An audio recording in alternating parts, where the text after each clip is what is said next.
गांव में चलोगे? क्यों? वो गांव वालों का फोन आया था, प्रोटेस्ट कर रहे हैं गांव में। प्रोटेस्ट किस बात का? अपना सरकारी स्कूल था ना, बंद हो गया। अरे यार, बंद नहीं होया हो, मर्ज होया है। मर्ज मतलब? मर्ज मतलब अपना गांव में 2 सरकारी स्कूल थे, दोनों में बच्चे कम कम थे। अब दोनों को मर्ज करके एक स्कूल बना दिया। 2 स्कूल थे, हाँ। एक स्कूल बना दिया। हाँ, एक स्कूल वो तो बंद ही हुआ है। तो मैं इंग्लिश में बोल रहा हूँ। पूरे हरियाणा में 300 से ज़्यादा स्कूल बंद हो गए हैं। पूरे देश में 50,000 से ज़्यादा स्कूल बंद हो गए हैं। और ये तो शुरुआत है। सरकार तो छाती ठोक के कह रही है कि और स्कूलों को बंद किया जाएगा, टीचर्स की पोस्ट को ख़त्म किया जाएगा। इसलिए गांव वाले अलग अलग गांव में प्रोटेस्ट कर रहे हैं इसके खिलाफ। अरे यार, गांव वाले तो पागल हैं, किसी बात की पूरी जानकारी है नहीं, बस प्रोटेस्ट कर दो शुरू। एक बात बता, जब कोई भी आदमी अपने बच्चों को सरकारी स्कूल में पढ़ाने को तैयार ही नहीं है तो उन स्कूलों का करेंगे क्या? कर दो बंद। एक बात बता, तू अपने बच्चों को सरकारी स्कूल में पढ़ाएगा? मतलब मैं अपने बच्चों को सरकारी बस में नहीं भेजता तो सरकारी बसों को ख़त्म कर दो। मैं अपने बच्चों को ट्रेन में नहीं भेजता तो ट्रेन को ख़त्म कर दो। मैं अपने बच्चों को सरकारी स्कूलों में नहीं भेजता तो सरकारी स्कूलों को ख़त्म कर दो। मेरे तो बच्चे ही नहीं हैं तो सारे देश के बच्चों को ख़त्म कर दो। ये क्या लॉजिक हुआ? अरे तू अपनी छोड़, एक बात बता, सरकारी स्कूलों में जितने टीचर्स हैं क्या वो अपने बच्चों को सरकारी स्कूलों में पढ़ाते हैं? उससे भी बड़ा सवाल यह है कि वो अपने बच्चों को सरकारी स्कूलों में क्यों नहीं पढ़ाते हैं। क्यों नहीं पढ़ाते? क्योंकि सरकारी स्कूलों को पढ़ने लायक नहीं छोड़ा गया है। स्कूलों में टीचर नहीं है। शायद ही कोई ऐसा स्कूल हो जहां पर जितने टीचर्स की जरूरत है उतने टीचर हों। बैठने के लिए ढंग की इमारत नहीं है, कमरे नहीं है। कई स्कूलों की तो छतें गिर जाती हैं जिस वक्त क्लास चल रही होती है। पीने तक का पानी नहीं है, बैठने के लिए बेंच नहीं है। यहां तक कि टॉयलेट तक भी ऐसे होते हैं कि अगर कोई चला जाए तो मरीज बन के वापिस आए।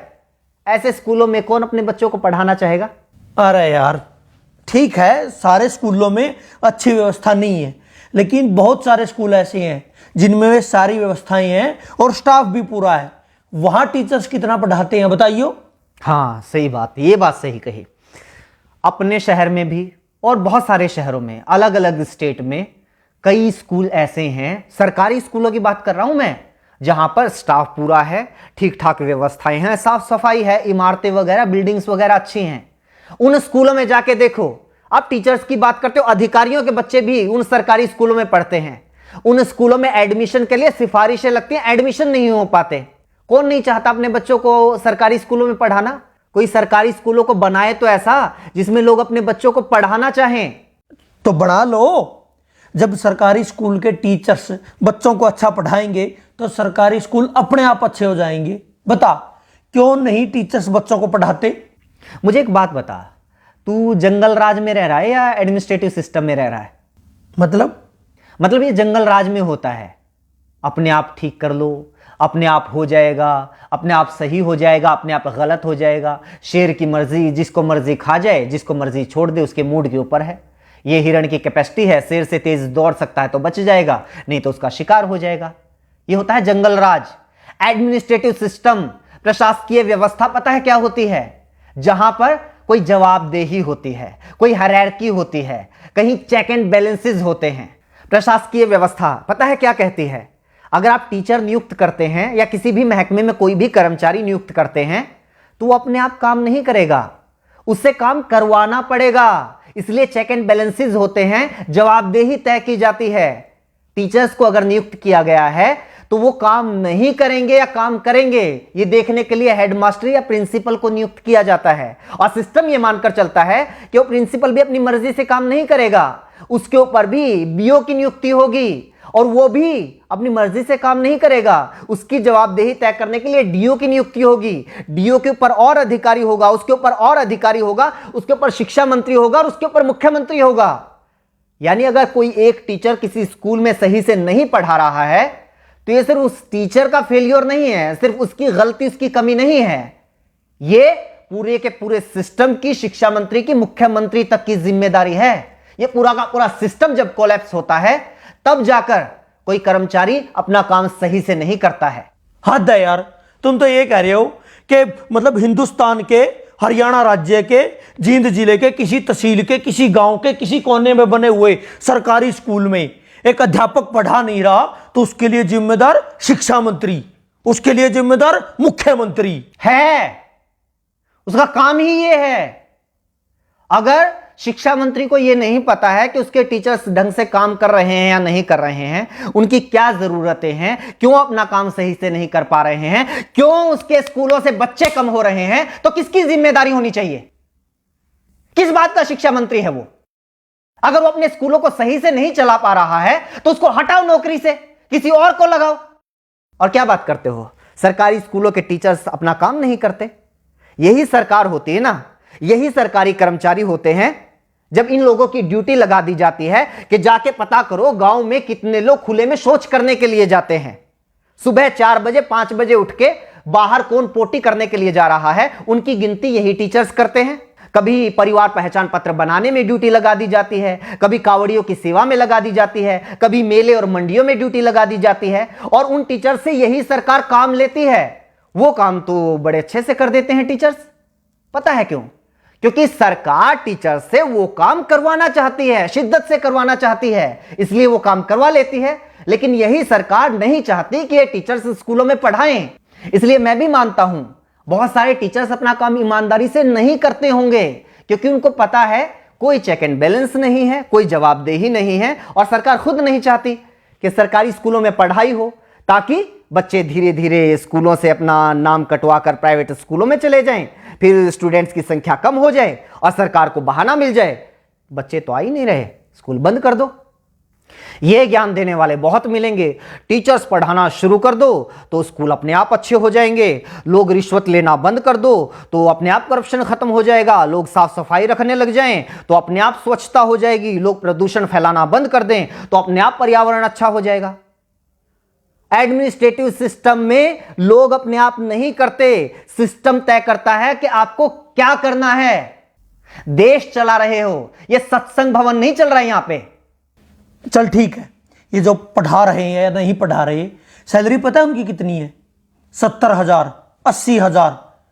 प्राइवेट स्कूलों में भी टीचर हैं 20-20, 25-25 हजार में, इनसे काफी अच्छा पढ़ाते हैं। इनकी सैलरी इतनी क्यों है? अब इस बात को तो क्या जवाब दूं? रुक एक बार, एक लिस्ट में इसी की निकाली थी मैंने। अपने देश में बहुत सारे लोगों को यह लगता है कि टीचर्स की सैलरी बहुत है, लेकिन जो दुनिया के अच्छे अच्छे देश है ना, जहां पर अच्छा एजुकेशन सिस्टम है, लाइफ लिविंग स्टैंडर्ड है, जहां का वीजा लगवाने के लिए दुनिया भर के लोग मरते हैं, उन देशों की बात कर। कनाडा में $1,00,000 सालाना, $1,00,000 सालाना टीचर्स की औसत इनकम है। पता है कितना हुआ? 1,00,000 को 80 से गुना कर 80 लाख रुपए सालाना। बता महीने की कितनी सैलरी हुई? जर्मनी में 63,000 यूरो, वो भी लगभग 80 रुपए के बराबर है, उसको भी 80 से गुना कर। आगे आजा, नीदरलैंड में 60,000 यूरो, ऑस्ट्रेलिया में 98,000, लगभग $1,00,000, यूएसए में $60,000, आयरलैंड में $48,000, डेनमार्क में 47,000 यूरो, ऑस्ट्रिया में 45,000 यूरो। और तुम लोगों को यह लगता है कि हमारे देश में टीचर्स की सैलरी तो पता नहीं बहुत ज्यादा है।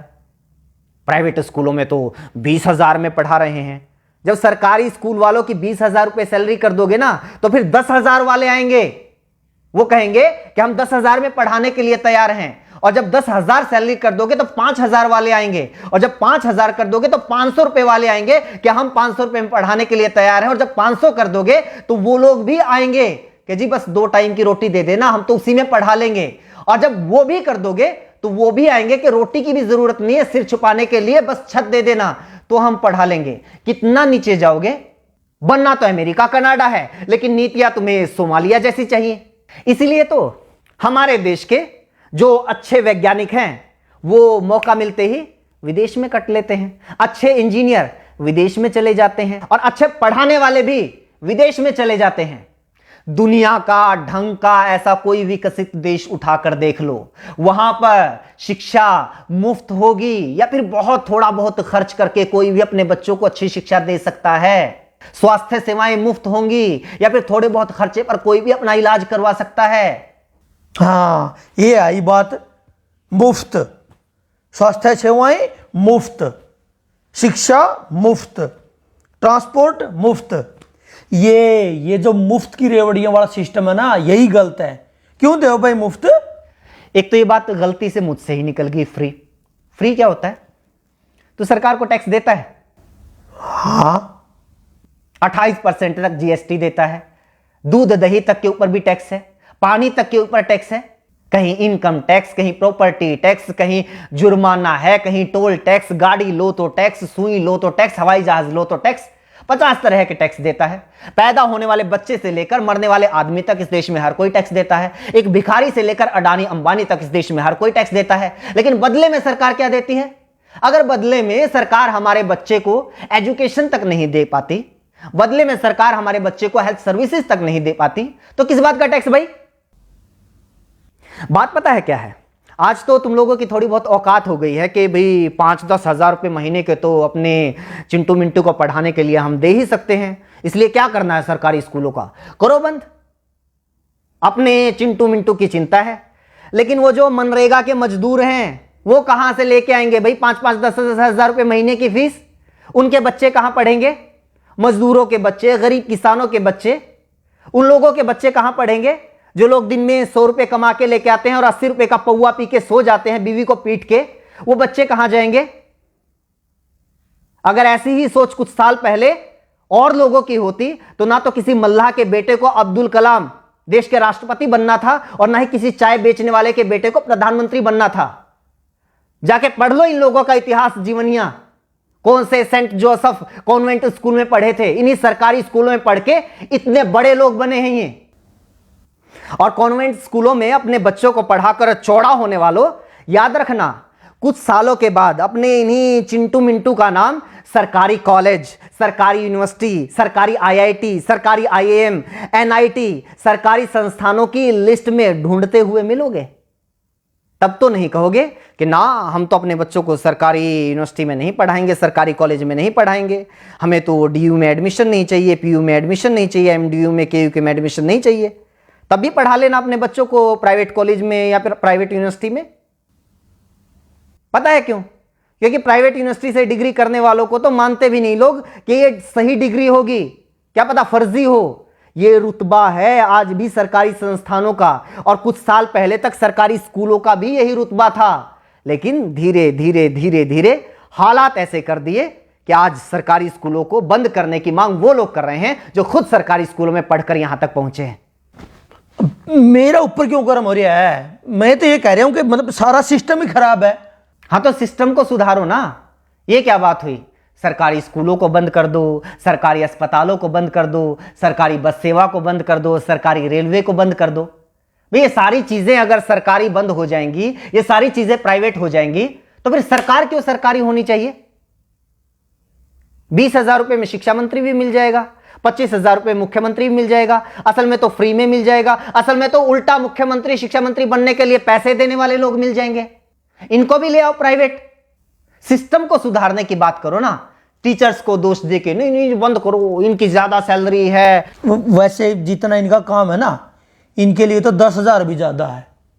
मतलब मेरा चाचा का लड़का है, सुबेरे 8-9 बजे स्कूल में जाना, 2-2:30 बजे वापिस आ जाइए हैं, संडे की छुट्टी, कई बार सैटरडे की भी छुट्टी, फिर होली दिवाली, मतलब छुट्टी पता नहीं कितनी छुट्टी होती हैं। तनख्वाह 60,000 70,000 रुपये। और यहाँ देखो दिन रात मतलब दुकान में काम करा, होली दिवाली कितने बार तो यार पता नहीं छुट्टी हुआ नहीं हुआ, 9-10 घंटे कम से कम दुकान खोलते हैं, दिन रात मेहनत करते हैं, तब जाके 2 पैसे आते हैं घर में। असली समस्या तो ये है ना, मेरी बुआ का लड़का सरकारी लगा हुआ है, मेरे चाचा का लड़का सरकारी लगा हुआ है, मेरे पड़ोस में सरकारी लगा हुआ है। पूरे मोहल्ले में एक बच्चे को नौकरी मिल जाए तो सारे मोहल्ले में आग लग जाती है। इस जलन का क्या करेंगे भाई साहब? बस लोगों को यह चाहिए कि भी हमारी एक आंख फूटी हुई है तो सामने वाले की दोनों फोड़ दो। और सरकार भी इस बात को बहुत अच्छे से समझ रही है, इसलिए तुम लोगों को बताती रहती है टाइम टाइम पे कि आज हमने किसानों की दोनों आंखें फोड़ दी, आज हमने मुसलमानों की दोनों आंखें फोड़ दी, आज जाटों की फोड़ दी, आज पटेलों की फोड़ दी, आज बैंक वालों की फोड़ दी, और अब ये सरकारी टीचर्स की फोड़ रहे हैं। तुम लोग खुश?